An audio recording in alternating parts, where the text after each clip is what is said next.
Ribeirão Preto diz que tem proposta preparada para a empresa que parou 3 obras importantes para o trânsito da cidade, avaliadas em 54 milhões de reais. Abandonadas desde abril, construções trazem prejuízo e transtornos para comerciantes e empresários. Este restaurante na Avenida 9 de Julho parece sozinho num dos quarteirões mais movimentados da cidade, entre as avenidas Presidente Vargas e Independência. Nos últimos 2 meses, vizinhos se mudaram e deixaram os imóveis para aluguel. A debandada foi causada pela obra do primeiro túnel de Ribeirão, no valor de 20,4 milhões de reais, que parou e deixou graves problemas de infraestrutura. A empresa responsável pela construção, do Paraná, alegou problemas financeiros por conta da alta no preço do aço e interrompeu os trabalhos depois de não receber um novo pagamento da prefeitura. Com o trânsito fechado, calçada quebrada e até sem iluminação pública, a coordenadora do restaurante conta o prejuízo. A gente tem muito problema com o fornecedor que não consegue chegar até o local, então a gente tem que fazer uma reorganização inteira da cozinha e também uma diminuição da renda por dificuldade de acesso mesmo ao local. Apesar de nós termos uma marmitaria que só faz o delivery e entrega desses produtos, tem muitos clientes que vêm até nós. E pela dificuldade da localização, então esse movimento acabou caindo um pouquinho. Sem os vizinhos, a marmitaria virou alvo de bandidos e foi furtada várias vezes numa semana. Os comerciantes precisaram investir em sistema de monitoramento e segurança particular. Agora, sem previsão para essa obra ficar pronta, como é que fica o futuro de vocês? Pretendem ir embora? A gente precisava de uma noção de como que as coisas vão ser daqui para frente, porque ninguém conversou com a gente até agora. É só problema e nenhuma resolução. Então a gente vai esperar mais uns meses para ver como que vai andar essa comunicação e dependendo de como for a gente vai pensar em uma mudança próxima. Outras 2 obras paradas, também de responsabilidade da empresa paranaense, são os viadutos da Avenida Brasil. Só esta obra no cruzamento com a Avenida Mogiana custa 19,8 milhões de reais. Apesar da construção avançada da estrutura, tudo está parado e muito material exposto ao clima, o que pode representar desperdício de dinheiro público. Por conta do trânsito fechado na rotatória, este dono de oficina mecânica teve que reinventar para driblar a crise. E a gente fica de mãos atadas, sem saber o que fazer. A princípio, eu achei que ia ser rápido, até deixei minha empresa estagnada para mim poder retomar o término da obra. Só que hoje eu já perdi a esperança que essa obra vai terminar. Tive que me reinventar, para você ver, ó. Hoje eu já não estou mais contando com essa frente. Eu estou tendo que abrir uma frente pela rua de trás, então estou tendo que gastar dinheiro, um dinheiro que não está entrando agora. Eu perdi todo o meu público de fachada, antigamente eu não precisava gastar com propaganda, porque eu tinha uma fachada bem localizada. Hoje não, eu tive que me reinventar, né? Na rotatória da Brasil com a Tomás Alberto Attali, perto do aeroporto Leite Lopes, o mesmo cenário. Nada de maquinários ou funcionários na obra de 13,8 milhões de reais e muito transtorno para quem precisa passar pela região. O secretário de Obras Públicas de Ribeirão diz que a prefeitura já tem uma proposta para apresentar à empresa paranaense, mas não revelou valores.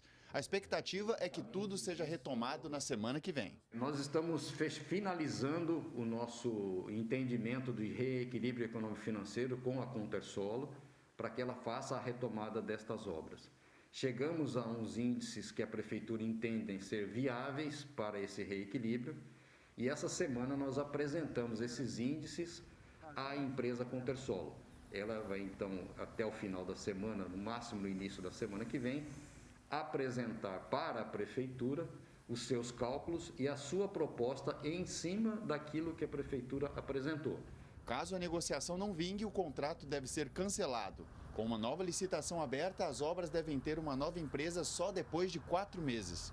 Quanto ao prejuízo dos comerciantes, pelo menos na estrutura das empresas, o secretário afirma que tudo vai ser consertado. Todo o entorno destas obras, né, cerca de num raio de 50 metros dessa obra, todo o entorno será revitalizado. Calçadas, rampas de acessibilidade, piso podotátil, enfim, nós vamos revitalizar toda o entorno dessas obras de arte. Samuel Santos para o Jornal da Clube. A empresa não se pronunciou a respeito das negociações junto à Prefeitura. Para falar mais sobre esse assunto, tenho o prazer de receber aqui no canal digital da Clube o especialista em administração pública, o Rafael dos Anjos. Rafael, como vimos aí na reportagem do Samuel, a Prefeitura está com negociações e realmente vai pagar a mais pela obra. Isso é respaldado pela lei? Ótima tarde, bem-vindo aqui.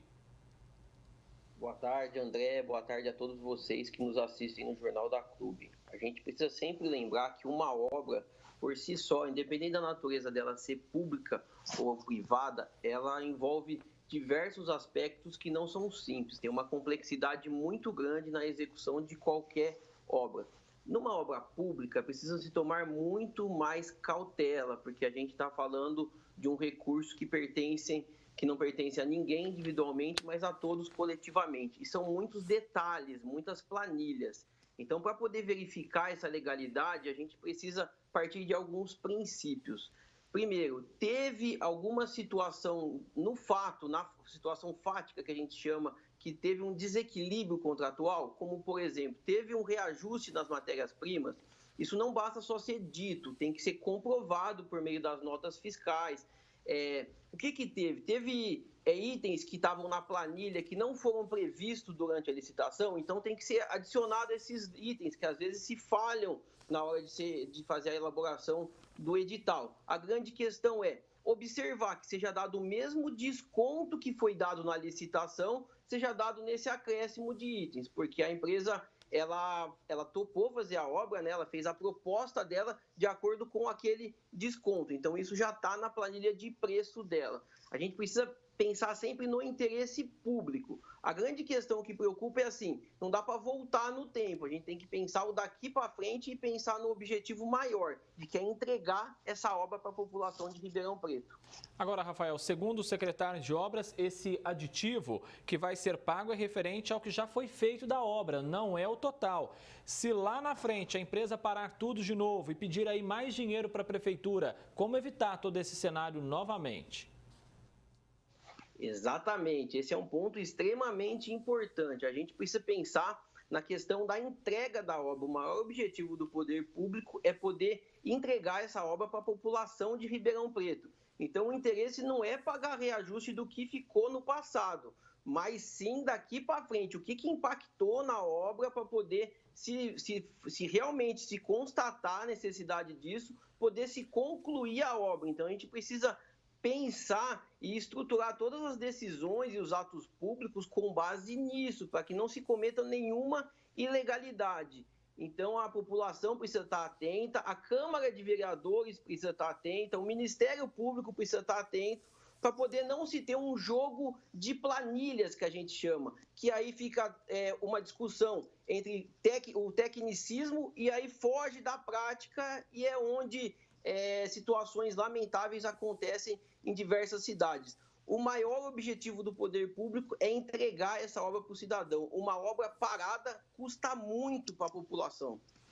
Rafael, se não tiver ali um acordo em meio a todo esse cenário, aí o caminho é realmente encerrar o contrato?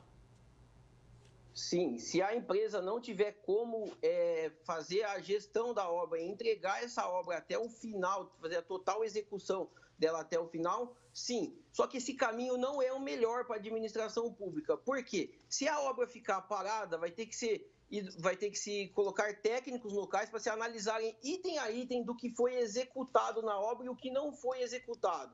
E aí, para posteriormente fazer uma licitação do que falta. Então, isso é extremamente preocupante, é moroso para fazer isso, ou existe uma possibilidade de se chamar o segundo colocado, desde que ele mantenha o mesmo preço. A gente tem acompanhado o preço de ferro, que é basicamente o que envolve essa obra pública. Provavelmente o segundo colocado não vai ter interesse em assumir uma obra dessa magnitude. Então, o ideal para o interesse público é ter a conclusão dessa obra. Mas o importante é que o fornecedor entregue. Se o poder público notar que o fornecedor não tem qualquer condição de se comprometer a entregar a obra, o melhor é que já se faça o cancelamento do contrato imediatamente. Rafael, o que chama a atenção também é que os comerciantes, empresários de Ribeirão Preto já têm sofrido tanto em meio a essa pandemia, não é? Principalmente naquele período de fechamento total, lockdown, fase vermelha do Plano São Paulo. Aí agora que a economia parece estar voltando a uma normalidade, o pessoal é obrigado a encarar essa situação com obras paradas e gerando ainda mais transtornos.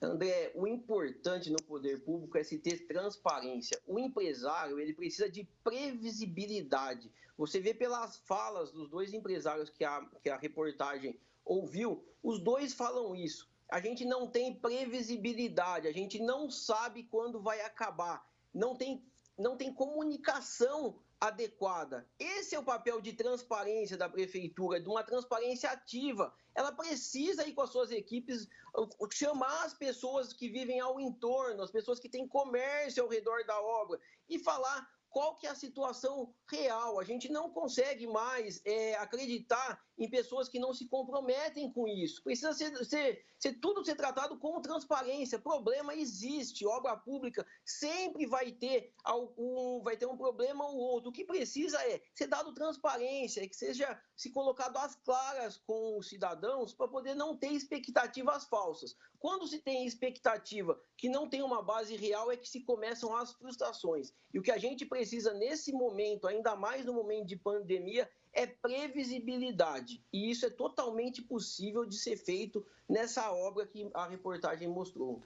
Especialista em administração pública, Rafael dos Anjos. Muitíssimo obrigado, Rafael, mais uma vez pela sua participação, sua presença aqui no Jornal da Clube. Eu que agradeço, André. Uma ótima tarde a todos.